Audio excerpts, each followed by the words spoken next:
Hey guys, I'm Natalia. And I'm Audrey. And you're listening to the Talk Baby to Me podcast, where we discuss everything parenthood. From under the covers to becoming mothers. We will guide you through every step of the way. And I mean every step, especially the things that you didn't get to read in those cookie cutter pregnancy books. We'll have you laughing and crying and everything in between. Because at the end of the day, that is what motherhood is.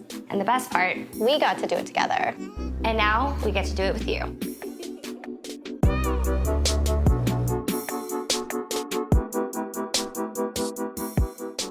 Hey guys, I'm Natalia.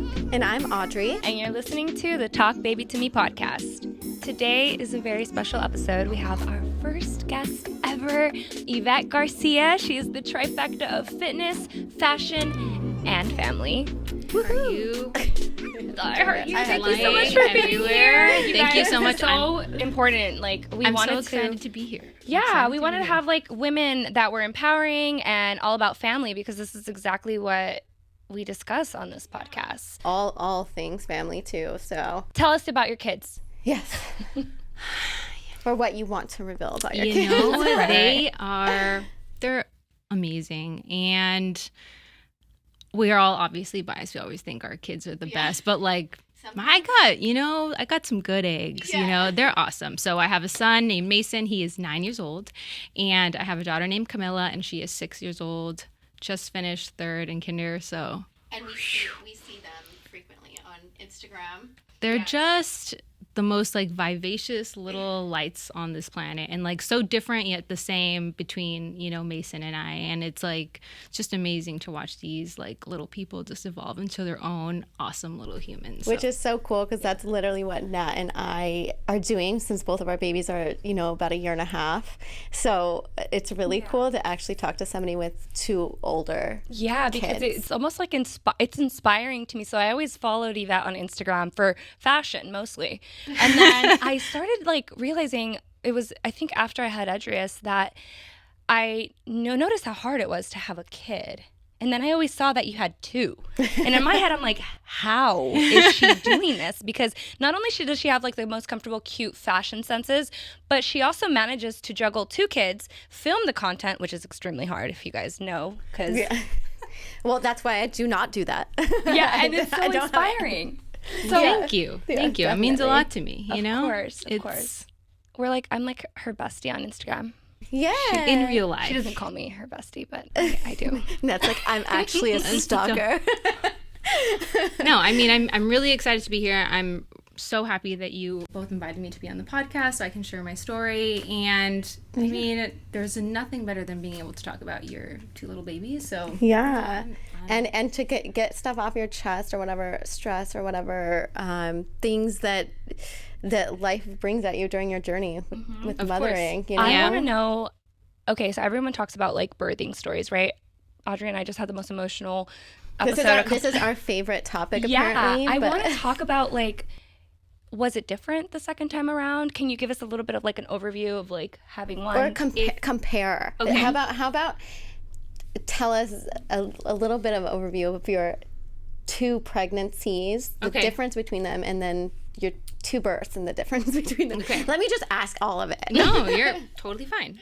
So firstly, I think growing up, you always kind of hear your mother's birthing story, so you kind of have an idea of what you think you're going to expect versus reality and what you're actually going to expect. I think once I found out I was pregnant, I was very intentional about how I wanted my pregnancy to be. So I just made sure I talked to people, different women that had really wonderful experiences. That was huge for me. And I found that in my opinion, was really, really helpful throughout my whole experience, because I just really find that they're going to give you all their nuggets of what helped it make it a little easier. Birth is birth. It's going to be challenging. However, I do find that there are different things that allow you to just experience a more pleasant birthing experience and make it as easy and fluid as you can possibly make it. So anytime anybody dropped a nugget, I'm stored, doing that. I'm doing that. And both times I felt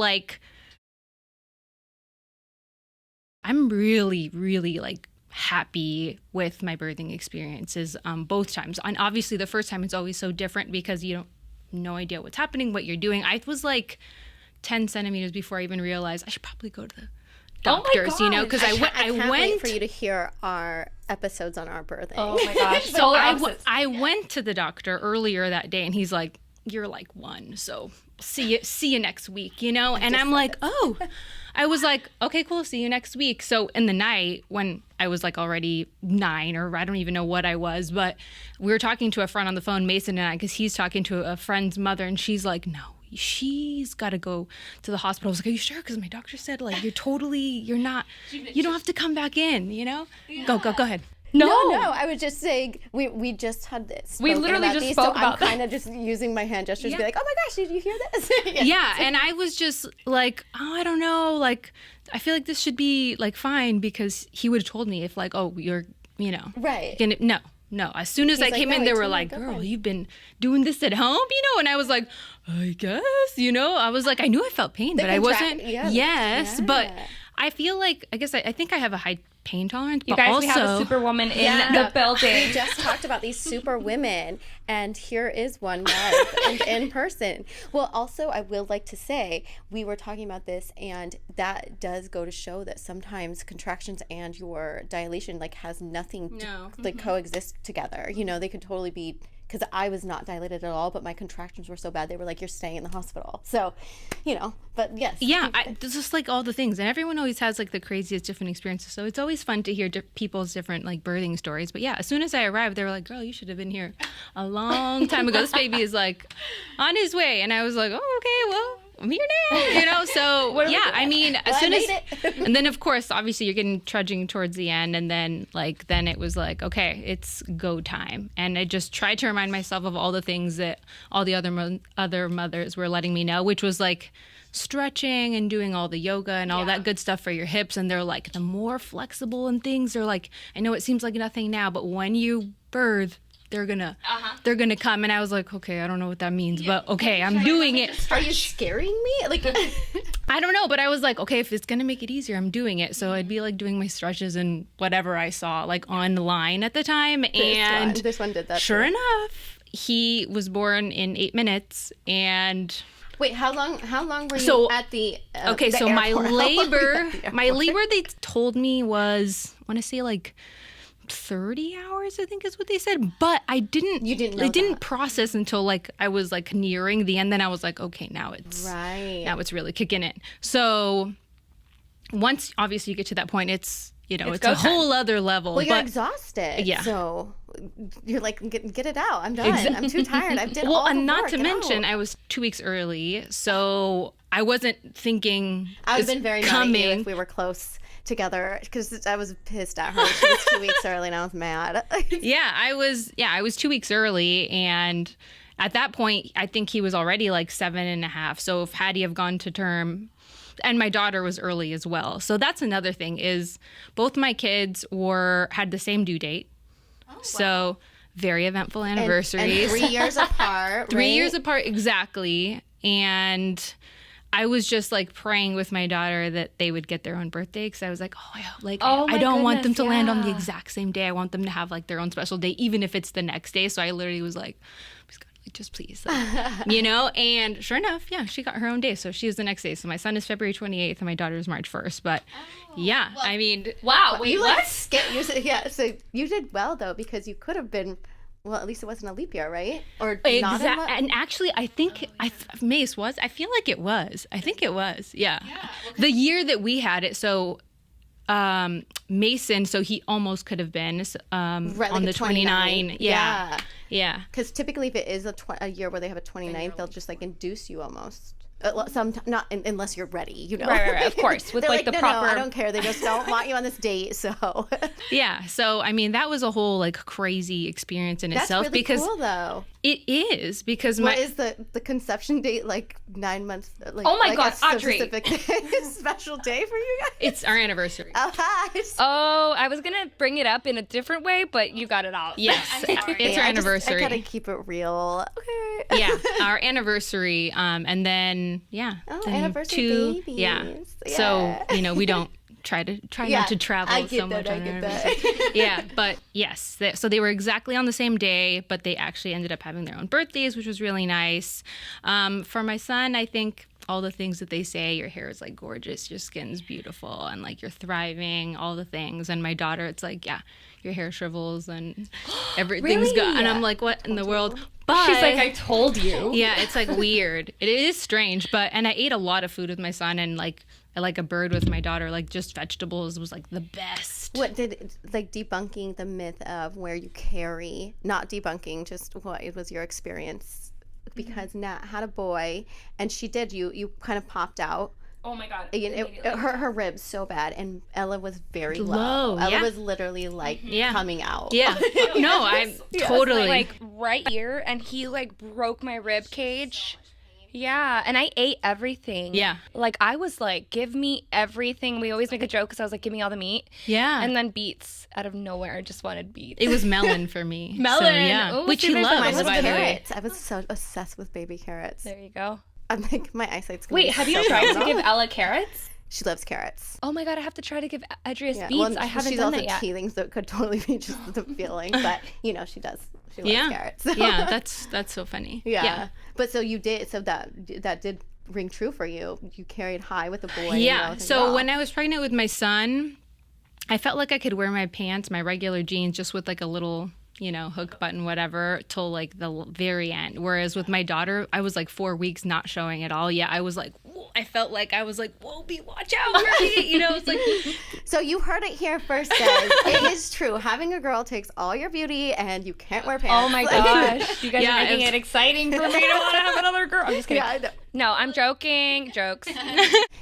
Yeah, I felt like I was really intentional with both of my kids, and obviously it's a learning curve both times. I think obviously the second time you have more experience, you have a little bit more knowledge, which I think then you learn to lean into because you're like, this is actually, relatively similar. But I think when I came home, I asked the nurses, first of all, like as many possible questions as I could, because I'm like, if this happens, you got a number I could, Right. But I was really intentional, like when I brought them home to try to get them on a schedule, because everyone, like the most important thing was like get them on a schedule. So I was like, okay, what is that going to look like, So I just made sure I just kind of had like our own little conversation where we vibed, and I was like, you're going to have to wake up to eat. I'm going to do the feeding, but let's like work together and make this, like as zen as possible for both of us. Is they're both trying to adapt. I'm writing this down for my next one. Yeah, I was just like every 4 hours, like clockwork, he'd be up. Same thing with my daughter. I was like, okay, we're here do this together. This is going to happen. So you let me know, give me a little nudge. I'm up and we'll do it. And then you're good. So and cute. I feel like ever since then, I think that's what kind of started like our building of the communication. I feel like it does start when they're infants. Yeah. And I think that's what the biggest thing I think Mason and I pride ourselves on is communicating as a couple, then communicating with the kids so they can communicate to us. Because the faster we can teach them to communicate their feelings. They play off your energy, right? Like they know. They know. Absolutely. The like more we can make them comfortable just being able to communicate how they feel and like in general with anyone, I just think it's just going to make it easier, which as soon as they were able to talk, I was like, okay, you have having a feeling, what's going on, can you try? And obviously in the beginning they're just trying so hard to communicate whatever that's what we're at right exactly now. Yeah. So the more you can practice that, which I know sometimes in the beginning you're just like, oh yeah, I mean sometimes you have to take a bathroom break where you just lock yourself in the bathroom for a few minutes. I promise you long term that's like the best decision, because when they're older, especially now that they're older and they have like little problems at school or things, they're like, hey mom, like this happened to me today and I didn't know like what and to they do. Can come to you always. So you like initially, as soon as they come home, I feel like you start to develop that safe space for them. So as these when they're little, the more you can get them to talk to you and to confide in you about those things, they're going to do the same as they get older. So they'll come home and they both tell me, both good and bad, like, oh, this was so funny, mom, you got to hear about this thing, or I made this thing, or whatever it is. So that's actually super good advice too, because very good advice. And it just made me think like we're gonna literally be gurus at this. After all these, yes, we're just taking all the notes. Like, well, it's funny because earlier You said that you wanted to get a nurse's number to call and I'm going to get answers. I remember leaving the hospital and being like, wait, where's my button? Like, I can't call a nurse right now. London, where are you? I'm like, where are Her you? nurse's name was London. Yeah, and I'm like, where is anyone? Like, we literally brought home a baby. Yeah. And we were like, now what? Yeah, just Whereas, a deer like, in headlight. I love that you had other women and moms and friends that were able to give you advice. I come from a space where I'm the first one to have a baby. Exactly. Right. So now all of this information is what I'm going to be passing down to them. Yes. And I'm going to be like, guys, listen to my podcast. shameless plug. But also, like, this is what worked for me. Whereas, like, right now I'm listening to you and you speak with such a calm and, like, put together kind of energy that I'm like, my gosh. And I think calm it's and be particularly calm. ringing true, too, because we're in the throes of toddlerhood. Yes. And they're just becoming, like, where they're stringing words together and communicating, but when they get frustrated and you can't understand them, and it's a special time to talk about it. It So is. It makes me feel like I'm it's- getting get out of this. The haze is it's going Each away. phase, everyone, I feel like so often you're just like, I can't wait till I get to this phase because it's going to be so much easier. And each phase has its own, like, challenge. yeah. However, like, just love it because it's like, Enjoy it for the it moment. is. And I mean, I can genuinely say that because Mason and I were actually looking at some, like, videos the other day and we're like, my gosh, like, do you remember, like, just the cutest little words, the little things? And I'm like, wow, like, it's amazing versus, like, yeah, now they'll come home from school and they tell me all these, like, funny little stories. But yeah, definitely it starts from the beginning. But there's a reason why, people say it takes a village. And that's so tried and true, I feel like, because every mother I meet, you always want to just get as many nuggets as you can. But especially mothers that you just see You vibe. and you are just like, I just love the way you mother. I'm always like, Yeah. Tell It's a weird me thing your how your mind ways. flips to that's what the qualities you look for in people anymore. It's more like you're drawn to certain things. absolutely, because then you're starting to connect on values. You're connecting on way different things than you were connecting on Sometimes before, I'm just right? not So connecting on being annoyed at the moment and needing to, like, vent. Yeah. Which is, like, really a big thing for me. If I can vent to you and you can vent back and you're not judging me, like, I'm great. Yeah. we all have our moments and we all have our, trials and tribulations, and, you're leaning on your significant other or just a friend or another mom. Like, you need those little moments of comfort because, we've all had our moments where I remember so vividly, like, when I first took my son flying, like, on a plane, the most amazing flyer, quiet, just with all the stewardess, and I was like, gosh, she's wonderful. Then my daughter, I'm like, this is gonna be the same thing, same situation. Go on the plane, I'm like, ready, girl? No.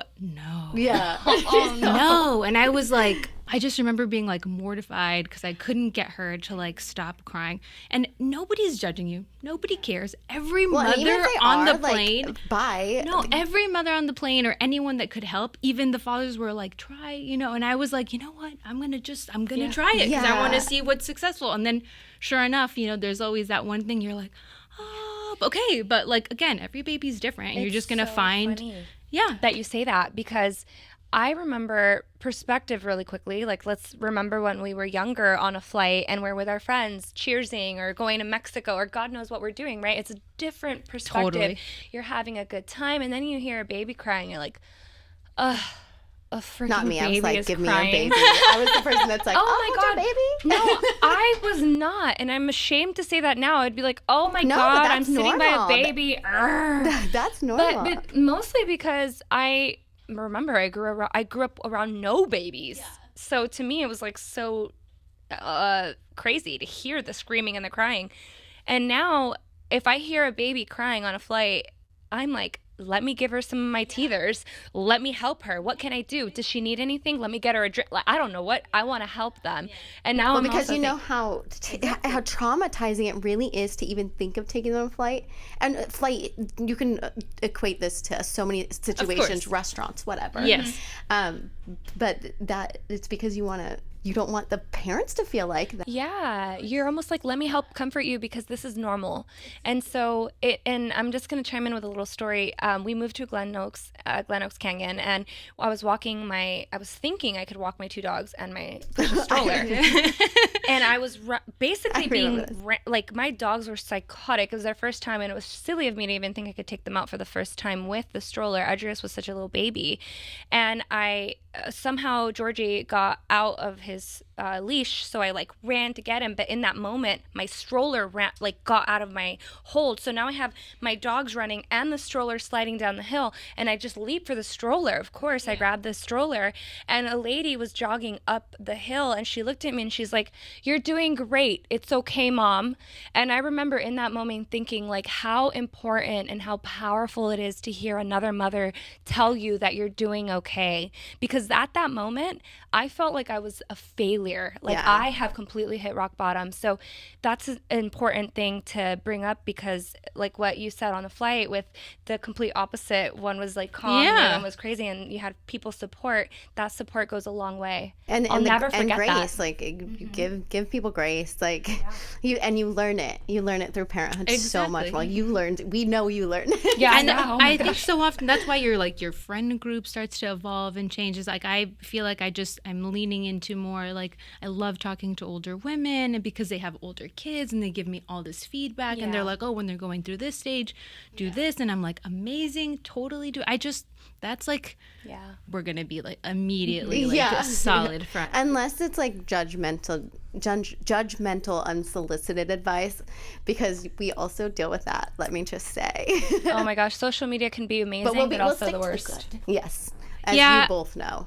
Take it with a grain of salt. Like I said, when you see someone momming super hard, you're giving them the kudos, or when they're just like, you're having a hard day, same thing. But I think just the most important thing is, just checking in on one another as friends and listening, and just, they're going to ask you if they want advice, or they're going to say, hey, I've seen you do this, or have you ever dealt with, such and such thing. And if not, they for sure have had a friend or someone that they could be like, yeah, I've actually had so-and-so, let me connect you. And then you actually just end up meeting more amazing women. So it's how you navigate your new life, really. And really I will new say life. that there, for the most part, like on social media, there's like such an amazing community of moms. And anytime I post something, like right now I'm going through the whole Bye Bye Bottle thing, and like people send me millions of links and books and things. And I'm like, wow, it's so great that I can lean into that, because I do have the flip side where it's like,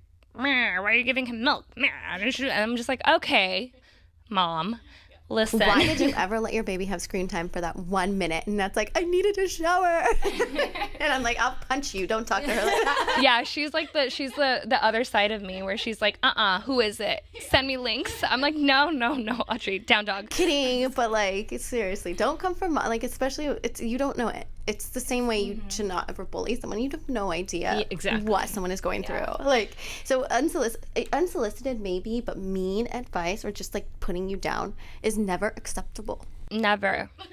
Now that we're on the topic of like screen time, because you said screen time, how do you juggle because you're an influencer content creator full time. So how do you juggle your business and both of your kids at the same time? It's funny you say that. Mason and I just found a video of me. He was recording me taking pictures of myself for a client and I had my son like 2 centimeters away from me, so you just couldn't see him in the picture, but I have him with all his toys, he's got the snacks, and I'm like, whoa, it's been, I've been doing this for a long time, and it was just like an immediate reminder of, we all start somewhere, and we're all trying to figure it out, and just all of the things, right? And wait, can I preface one thing? Yeah. She's you're an influencer, so taking pictures for clients means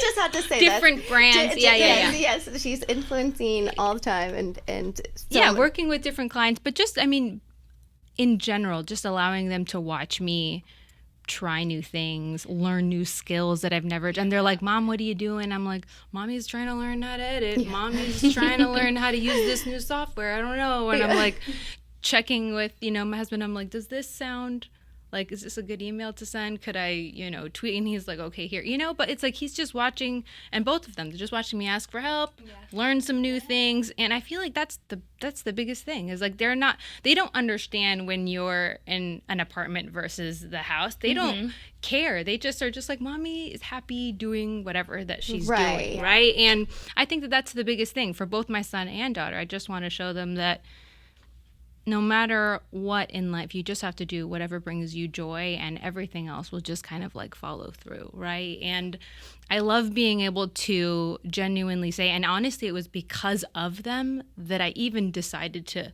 make a change and to shift and to stop working a desk job and be a 9-to-5. And I was like, I want to be able to say I'm happy doing what I'm doing, and I can't stop doing it because it brings me joy. And whatever it is that you're doing, go for it with all your heart. And I can say that I've done the same. I'm about to start crying. First of all, I'm like, oh, that's what I'm doing. I'm quitting my job. I'm just kidding. I know. She's just kidding. Not me getting an email like HR. Now I actually work for myself too, so I totally understand. That being said, with all of that, it's hard too though when you're interrupted when you're doing stuff. 100%. Yeah, but it's good for them to even see that because you're stopping to make them a priority. Exactly. Right? It's just allowing yourself grace because first of all, I'm trying to like learn how to do all of these new things I've never done before. And trying to hopefully, when I was just starting, make some income off of it. And then once you start making income, where is that going? And they're just watching you navigate all of these things, right? Yeah. And that's the best part is if I have a hard day and they're like, why are you crying? I'm like, you know what? I was just talking to this client and I didn't get it. And mommy's sad. I'm tired. Yeah. And mom's sad. And they're like, do you want a hug? I'm like, I do want a hug. Actually, yes. Yes. Hugs I'm like, thank everything. you, perfect. First of all, these kids are they just sound so amazing. Honestly, I think it's just because like if you can really hear it in Yvette's voice, like there's passion and there's intention with everything that you're saying, and that is so admirable. Well, and also if you're going to watch our YouTube, which is Talk Baby to Me, PC, or just Talk Baby to Me. Talk Baby to Me, you can actually see it. Yeah, I'm like literally like my hand is on my jaw and I'm just like, wow. No, I mean it because it's like. I told you not stalked you. Now she's going to stalk you more. No, oh my gosh, you're going to get me arrested. But I think it's more so just being able to think in the future. That is something those are key things I want to make sure Adria sees. Like I am working hard. I am going to stop and break and give you the attention you need. But at some point, they're going to know what you're doing. They're going to be like, oh, mom's working. And then they're going to be like, oh, okay, I'll come back later. She's busy. Like that is like staple things that I think that you're molding them as they get older to realize. Just got to communicate with them. They got to know mom also has feelings. Mom also gets sad. Mom also gets drained. And just being able to communicate those feelings, I feel like sometimes as adults, we don't think that they understand as much as they actually do. And I think when you just vocalize, this is what's going on. Not only do I actually say it aloud, so I'm like, it doesn't bother me as much as now that I just expressed it, even though it was with my child. It's I could therapeutic. Process the feelings within myself, and I'm like, oh, okay, now I can like move on. Right. But also, they can also just genuinely see I'm not hiding that I'm, have bad days or hard days. Right. And also, when I have great days, I'm like, mommy just got a great. We're going to Disney, whatever. But it's like whatever it is. But they're there to see the wins and the losses, and I think that's super important. And which is such good advice to like this new generation coming up, because there's so many people working from home, working remotely, and desk jobs are, even if so, you don't have to go all the time. So it is important. That's very good advice to anyone that has the same children right now, right? Mm-hmm. Yeah. So that's good. Well, that being said, I feel like this was a really good episode. Yeah, I think it's been like really insightful and also really cool to get to know you a little bit deeper and understand like 2 kids is doable if you have a career that you're following in this space, as well as, I mean, we're both juggling a bunch of stuff and we're making it work, but like now I have like something more inspirational in front of me. I'm like, okay, it's doable. And the days that you get down, like it's good to. It's almost, I want to say too, like it's interesting how they kind of know. They do. They feel your energy. Well, totally. And they're learning, like you were just saying, they're they start to not mimic you, but they know your feelings. They know those things, like what you were just saying. Right now, I watch Ella in 19 months start to know those things. Like mom hurt her knee, and she's like, oh, like give me a kiss. Like even just that you know. Yeah, and when I'm feeling down, Edrius is always calm. It's interesting. He'll like lay down by me, and I'm like, whoa, you're never this calm. Because he's a boy that's just running around all the time. But honestly, thank you so much for joining us. Yeah, I feel like so much for we having could keep me. this conversation going for hours, but we know we're all busy mommies, so we try to keep the episodes pretty short. But we're gonna have to bring you back. I know. I'm here for it. We Anytime. definitely want to talk more about or just touch base more on other things. Yeah. But that's in our future season, guys. Yeah. So yes. Yay. Okay, guys, thank you so much for listening to Talk Baby to Me. Yvette is also going to be dropping a podcast. Yes, please stay tuned for my podcast, Permission to Prosper. You can find it on Spotify. You can go on YouTube or on iTunes. Available everywhere. Yes. And drop your Instagram handle. Yes, please follow me on all platforms. Yvette G23, YVETTEG23. Perfect. Thanks, cute. guys. Thanks so Wait, much what for is our listening. plug, Nat? Talk Baby to Me PC. Follow us, please. Like, follow, subscribe, review, comment, feedback. Boom. Do it all. Yes. Thanks, guys.